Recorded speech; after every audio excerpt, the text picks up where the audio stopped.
19h, merci de nous rejoindre sur Al24 News. Madame, Monsieur, bonsoir. Voici les titres de l'actualité. Une nouvelle victime s'ajoute à la longue liste des martyrs palestiniens victimes de l'agression sioniste. Ce matin, une jeune femme de 19 ans a été mortellement touchée d'une balle à la tête près de Ramallah, en Cisjordanie occupée.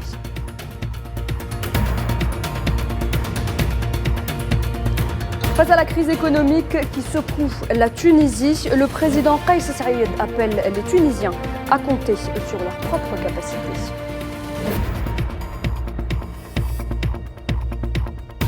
Le calme revient à Istanbul, 24 heures après l'explosion qui a fait 6 morts et plus de 80 blessés.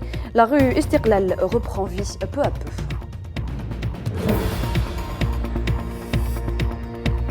Et puis première rencontre pour Joe Biden et Xi Jinping. Le président américain et son homologue chinois plaident pour une amélioration des relations entre Washington et Pékin à la veille de l'ouverture du sommet du G20 à Bali.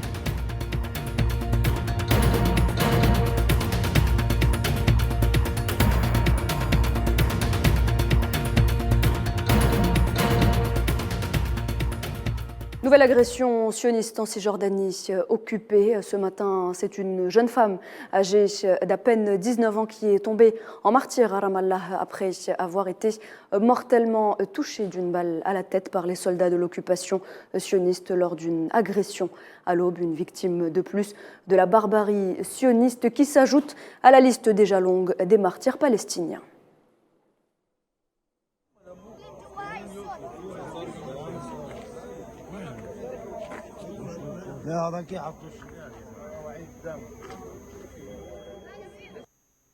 Ces violences interviennent à l'heure où les Palestiniens célèbrent ce lundi le 34e anniversaire de la proclamation de l'État de Palestine. Nariman Zekar.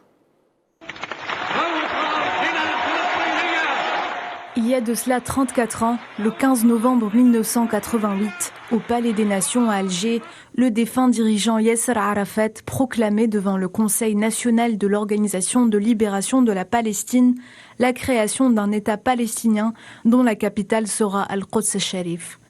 Des paroles qui résonnent toujours dans l'esprit du peuple palestinien. Bismillah wa bi ism al-shab. Au nom d'Allah et au nom du peuple arabe palestinien, je proclame l'établissement de l'État de Palestine sur nos terres palestiniennes, avec pour capitale Al-Quds. Ce discours a constitué le socle stratégique pour le lancement du processus d'édification de l'État palestinien. L'Algérie a reconnu l'État de Palestine le même jour de la déclaration d'indépendance et a officiellement établi des relations diplomatiques complètes avec l'État le 18 décembre 1988. Le manifeste inclut la proclamation de son adhésion aux principes et aux objectifs de l'Organisation des Nations Unies, à la Déclaration universelle des droits de l'homme ainsi qu'aux principes et à la politique du non-alignement. Malgré la distance géographique, l'Algérie et la Palestine sont restées proches et leurs relations fortes et durables. La position de l'Algérie en faveur de l'établissement d'un État palestinien indépendant sur les frontières de 1967 avec Al-Quds pour capitale demeure constante. 34 ans plus tard, dans la même salle et sous le même toit, s'est concrétisée la signature de la déclaration d'Alger qui a permis l'unification des rangs palestiniens. Nouveau rebondissement dans l'affaire Pegasus. Une Marocaine répondant au nom de Wafa Beraichi, chef d'unité administrative à l'UNESCO, vient d'être renvoyée en raison de ses connivences avec les services de renseignement marocains. Cette fonctionnaire marocaine a fait l'objet d'une procédure disciplinaire interne qui a conduit à son licenciement suite à la révélation de contrats entre l'Organisation des Nations Unies pour l'éducation, la science et la culture et le collectif de journalistes Freedom Voices Network ayant soutenu Forbidden Stories dans ses révélations au sujet de l'affaire Pegasus il y a plus d'1 an.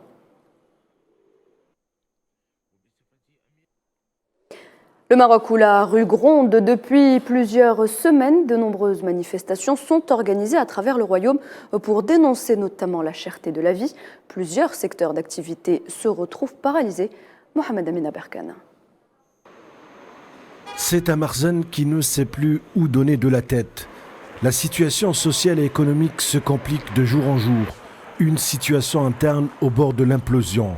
Un ras-le-bol généralisé de la population qui se traduit fréquemment sur le terrain par des vagues de grèves et de manifestations touchant et paralysant presque tous les secteurs.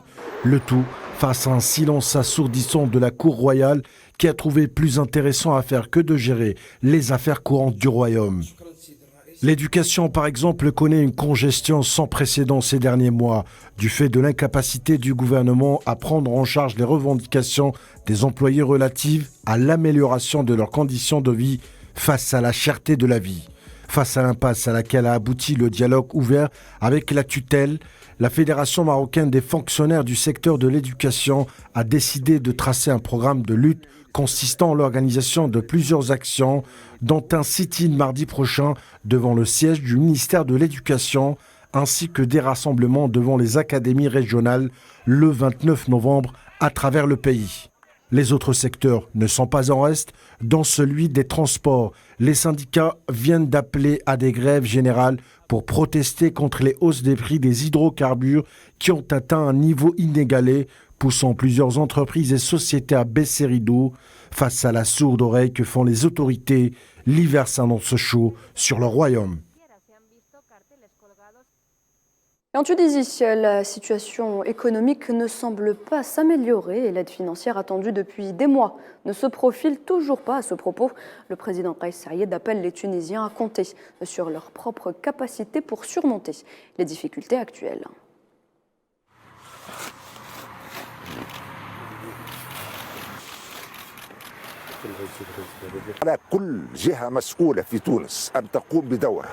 Il faut cesser l'excès de zèle. Toutes les parties qui ont des responsabilités en Tunisie doivent agir et faire leur travail. Je le dis depuis ce lieu, du haut de la montagne de Hammam Elf à Bouguernin. Il faut arrêter les provocations contre l'État. À l'avenir, nous ne pardonnerons aucun comportement qui porterait préjudice à l'État tunisien. Il y a un État, des institutions et des lois qui doivent être appliquées. La justice doit jouer son rôle. D'ici, je leur dis qu'il faut que vous jouiez maintenant votre rôle historique. On veut d'assainir le pays de ces criminels qui ont joué avec le peuple tunisien et qui ont dilapidé ses deniers. L'État tunisien est bien assis et la patrie restera debout, malgré toutes les embûches qu'ils veulent semer. On reste en Afrique où des renforts ont été annoncés autour du lac Tchad. Le président tchadien Mahamat Idriss Déby Itno a annoncé hier que 600 soldats supplémentaires seraient déployés dans le lac Tchad, en plus des 9000 éléments déjà sur le terrain pour sécuriser la population contre le groupe terroriste Boko Haram.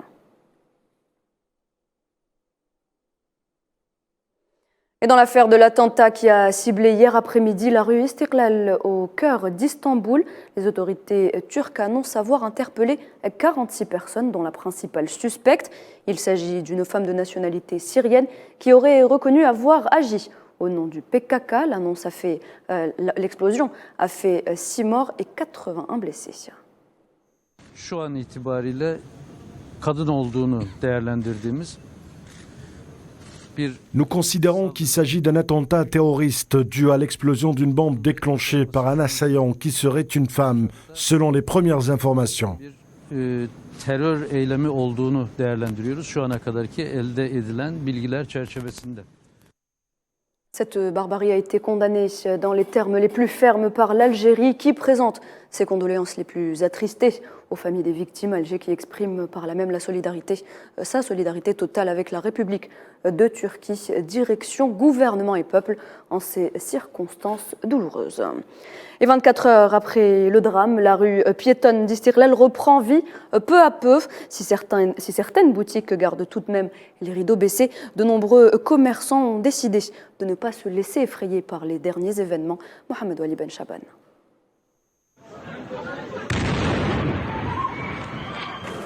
Au lendemain de l'explosion kamikaze, Istanbul reprend vie. La mégapole met peu à peu fin au cauchemar vécu par de milliers de Stambouliotes et de touristes. Des témoins racontent le mouvement de panique. Oui, nous avions un peu peur parce que parfois, quand quelque chose comme ça arrive, il y a peut-être quelque chose de plus à venir. Donc j'avais peur et nous ne comprenions pas les médias turcs. Donc nous avions des informations que dans les médias danois ou anglais et il n'y avait pas beaucoup d'informations au début. Nous étions assis ici et soudain il y a eu un grand bruit, le bruit d'une explosion. Nous sommes sortis et nous avons réalisé qu'une bombe avait explosé. Tout était vraiment horrible. Le maire d'Istanbul rend hommage à toutes les victimes et partage la douleur et la détresse de leurs familles et de leurs proches. Mes plus sincères condoléances à toute notre nation. Puissions-nous tous laisser ce moment derrière nous. L'état de nos blessés s'améliore. C'est la bonne nouvelle. Mais malheureusement, ces âmes que nous avons perdues nous attristent tous. Qu'elles reposent toutes en paix. Bouclé immédiatement après l'attentat, l'accès à la rue piétonne ultra populaire d'Istiklal a été de nouveau autorisé ce lundi aux citoyens turcs et aux touristes. Après la terreur et la peur, la ville retrouve doucement mais sûrement sa sérénité. L'heure est au recueillement. Penser les plaies, un lent processus qui attend les Stambouliotes. Je vous le disais en titre, Joe Biden et Xi Jinping se disent prêts au dialogue en marge du G20 qui rassemble les plus grandes économies mondiales. Lors de leur premier tête-à-tête à Bali, le président américain a dit vouloir éviter que la compétition ne se transforme en conflit au moment où son homologue chinois a prôné un dialogue sincère sur les questions stratégiques.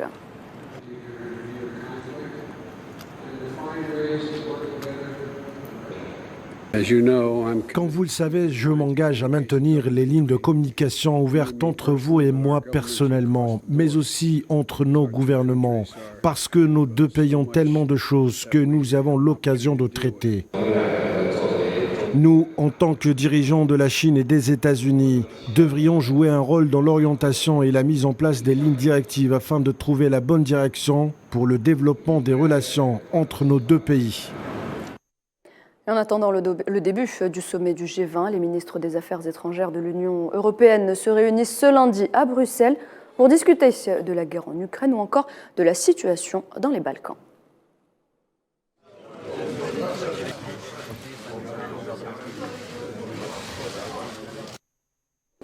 Téhéran annonce des mesures judiciaires concernant les interventions étrangères, notamment lors des récentes manifestations qui ont touché le pays. Le ministère des Affaires étrangères a annoncé avoir contacté les pays concernés par voie diplomatique.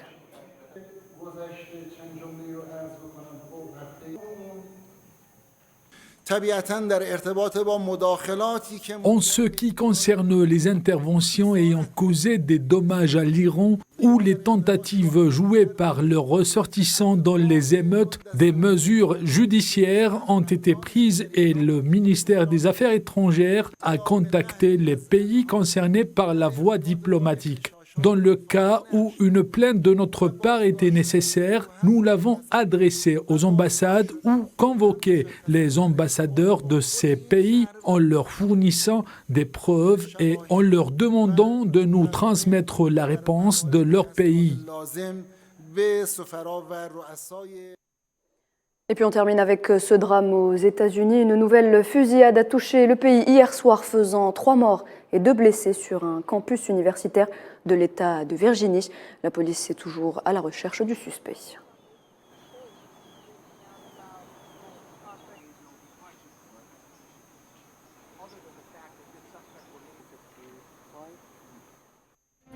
Et voilà, c'était la dernière information de cette édition. Merci de l'avoir suivi. Tout de suite, un point météo.